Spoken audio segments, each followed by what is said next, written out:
Mr. President, some people in the chamber who served in the Senate may remember my predecessor, Paul Simon of Illinois. Simon was ahead of his time on so many issues, including the importance of clean drinking water and sanitation for the poorest people in the world. He wrote a book called Tapped Out.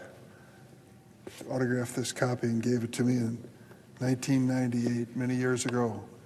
It certainly was not a New York Times bestseller, but Paul wrote about what he said was the coming world crisis in water and what we can do about it.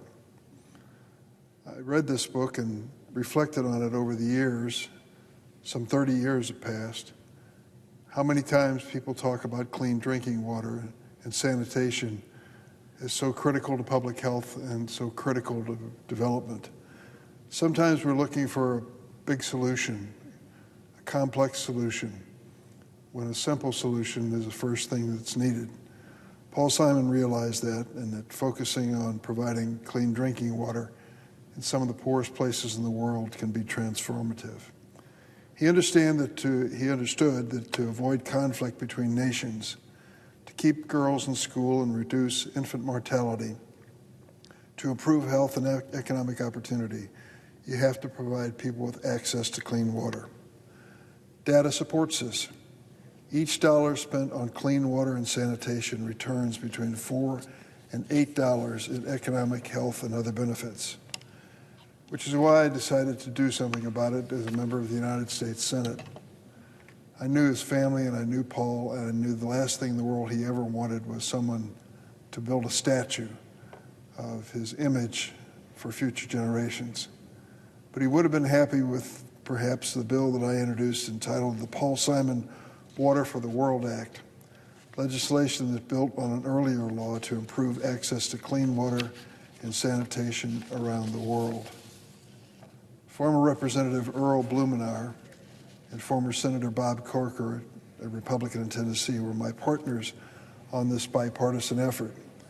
10 years ago, the legislation passed the Senate unanimously, something that's almost unimaginable today with the politics we live with.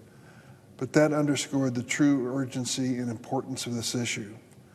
Not only was this legislation the right thing to do, but it made access to clean water and sanitation for the world's poor a development priority for the United States. As a result of the bills that I introduced with my colleagues and sustained bipartisan funding over the last 13 years, American leadership has provided first-time sustainable access to clean water to more than 76 million people and access to sanitation to 58 million. I can remember a visit I made years and years ago to Port-au-Prince in Haiti. It's one of the poorest places on earth, and of course it's in our hemisphere. And a lady who was a medical doctor and administrator of a clinic wanted to show me something. They had been having trouble with waterborne illness, and a lot of people were sick. Some children were dying. And she says then they decided to build a cistern of pure water and to protect it and make sure the village could draw from that water when they needed it. She said it's changed everything. The kids aren't dying, people aren't sick, things have improved dramatically. She walked out to show me a sewer lid and a pump on it, and she said to me, "We got this from the United States. It had something to do with a man named Paul Simon." I laughed almost out loud, thinking, for goodness sakes. I said, "How much did you have to invest in this?" She said, $15,000. $15,000. That had saved lives and had made a difference. And it was in Paul's name, I was happy to report. This is incredible work, and I want to salute my staffer, Chris Holman, who has traveled around Africa and parts of Asia to see these investments. They do make a dramatic difference in the lifestyle of people. Give them dignity, give them life, give them a future. Here's one such story from the area of Ghana where where these kinds of programs have already eliminated waterborne illnesses. We can see when we visit this project that the investment, the small investment by the United States, made affordable and sustainable infrastructure that families can use for sanitation options and safe drinking water. The two have to go hand in hand.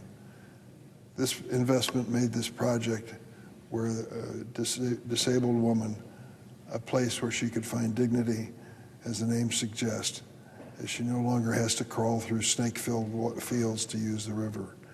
But this life-saving work is far from done.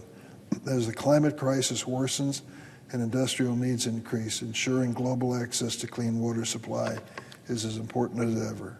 The book might not have been a bestseller, but the idea sure was. And I sure hope that we continue this modest investment in villages around the world that literally saves and transforms lives.